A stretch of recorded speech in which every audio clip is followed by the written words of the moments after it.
Hey everybody, greetings from the dank basement. This is your wicked Uncle Squinny, and I'm sorry, the title was misleading because we are actually not going to be cooking with Snuff. But I wanted to talk a little bit about making interesting blends. I often come to this point where I'm nearly at the end of a tin. I've enjoyed the Snuff, it's been good to me, we've had a lovely relationship, but now there's not quite enough left in the tin to even fill one of these bullets. So what I've taken to doing is trying different combinations of Snuff to come up with some unique flavors. You'll pardon the expression flavors if you're a purist. Let's say unique scent combinations, blending unique scents. You can get some wonderful results by using your nose and your instincts, being a little bit cautious, and combining Snuffs to make interesting combinations that you'll enjoy. So here's a record of my latest experiments, wahahaha, in the laboratory. Started out with, I gotta see if I can find it. This is kind of a cool little snuff box, isn't it? This is the Whitewood snuff box. I believe these are marketed by Delakia. I don't think Mr. Snuff carries these anymore, and I wish they did, because they're just cool as hell. I got this one as a gift from I Let One Too here on YouTube. And it's a nice screw top little thing. This contains my mixture of Toke peanut butter and Temptation Grape Concord. 5 parts Toke peanut butter to 3 parts Grape Concord was still a little too grapey. So as I continue to refine this recipe, I'll probably be using less of the Grape Concord and more of the Toke peanut butter, which is a much more subtle scent than the Temptation Grape Concord. But what you got here is you got yourself the Snuff equivalent of a peanut butter and jelly sandwich. Nothing wrong with that. I also love a cherry Coke once in a while. If I have a Coca-Cola, every once in a while I'll get a cherry Coke instead. And so I thought, wouldn't it be neat to combine 5 parts of Toke Coke, my favorite cola snuff, although Samuel Gowith's cola, too much menthol, thank you, Pershel. But that's a good cola scent too. But actually, the Toke Coke is fantastic. And if you haven't tried it, you oughta. If you like Coca-Cola, it's pretty close. But I took that 5 parts of the Toke Coke to 3 parts of the Toke Cherry. Again, not the cherry menthol, just the cherry. To come up with a cherry Coke, I'm going to take a little pinch of this here. Nah, you know what? Back to the drawing board on that one. The cherry has a real weird edge flavor to it that I can't identify, and it doesn't combine well with the Toke Cola. Now that, or Toke Coke, that should have been a no-brainer. You'd think, okay, got cherry, got Coke, made cherry Coke. Nah, sometimes it doesn't work. You have to be very aware of the characteristic aroma of the snuffs you're using. Just like you have to know how to tell if your flour has gone bad or your baking powder or your vanilla when you're making a cake. There are just some flavors that will not combine well with others because they're just too damn potent on their own. Some aromas will mask other aromas and not blend well with them. And I'm afraid that this deal is... this Coke and cherry blend is not going to yield the cherry Coke aroma that I was going for.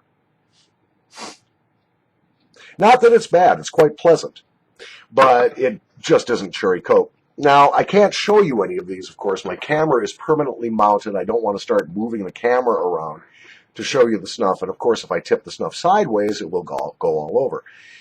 It looks like snuff. What can I tell you? I'm not going to educate you by showing you what it looks like. I can only tell you the proportions and let you try for yourself. In this bullet, I have mixed 2 parts Molin's Choco Cream with 1 part Samuel Gowith Toffee. I was going for a Heath bar. Didn't make it. It's not really a Heath bar. It's really good. It's really tasty. It's really a nice scent. And I love both of the characteristics, or both of the separate snuffs that go into this. The grinds are a little different, which may be part of the problem between the Gowith Toffee and the Molin's Choco Cream. Molin's is a little more coarse and a little bit more moist. than the gal with toffee. And it's not, I don't know if it's not blending well, or again, if just the characteristic sense. I think what's happening here is just the opposite of what happened with the Toke, Coke, and cherry mix. It's not that each flavor in and of itself is too distinctive or too strong. It's that both are fairly mild scents. And I'm getting a really good snuff, but it doesn't smell like a Heath bar. Oh well, back to the drawing board. The point of this video is to encourage you, especially if you got dibs and dabs of snuff left over. You know, something you really liked. Here are some good ideas for things to combine. It's going to be a surprise to you, but a little bit of menthol will almost inevitably make any snuff blend a little bit more flavorful, a little more aromatic up in your nose. And that's a good thing. It also helps keep the nostrils open so you can really appreciate the subtle combination of scents.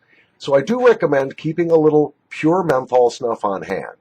McChrystal's English Menthol is a good one for this. Purcell Mixing Snuff, which comes in 10-gram packets rather than tins or tap boxes, is very good for adding just a little menthol to whatever blend you come up with.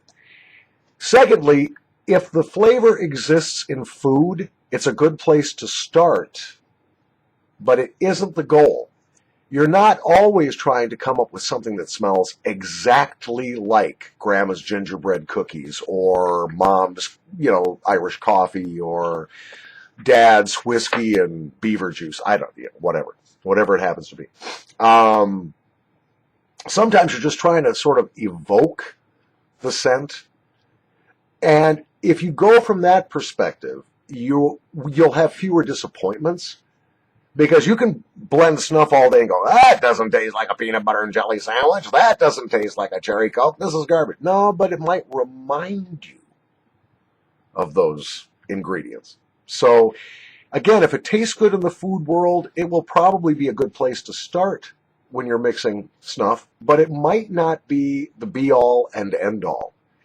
What you're going for, I think, and I'm not a snuff blender, I'm not a professional in this, I'm just a hobbyist like you guys, and I'm trying to learn too.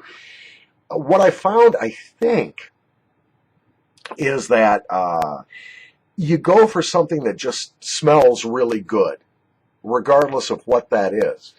And you're going to surprise yourself. Things will go together that you never, ever expected. Somebody gave me a pinch of a snuff that he said was made with Toke peach, some cinnamon snuff, and a couple of other scents that he wouldn't tell me. And it tasted exactly like peach cobbler. I mean, exactly up in my nose. It was wonderful. He also presented me with a multi-floral snuff that was just horrendous. He liked it. I didn't. So it just depends on your tastes. But don't be afraid to experiment. You're not going to blow up the house, damage your nose, or anything else. If you're using good snuff, you make a little blend, do it a gram at a time. Don't mix up a big load until you know what works. Try to measure your quantities carefully so that when you hit on that magic recipe, you'll be able to replicate it. Write it down. Keep a journal of your snuff blends. In fact, it might be a good idea just to keep a journal of which snuffs you enjoy. I think Mr. Snuff has something like 600 different scents and manufacturers of nasal snuffing. The selection is just vast. The Wilsons of Sharrow and Purcell catalogs of snuff alone are just immense. So when you discover a snuff you really like, you might want to make a note of that. On this day, I did this snuff. I liked it for this reason. I'm going to do it again. I'm not going to do it again. And the same thing goes with your blends. So if you're cooking with snuff, do your best to build a recipe file. From the dank basement, combining snuff like a madman and loving every minute of it. This is your wicked Uncle Squinty. Thank you for watching.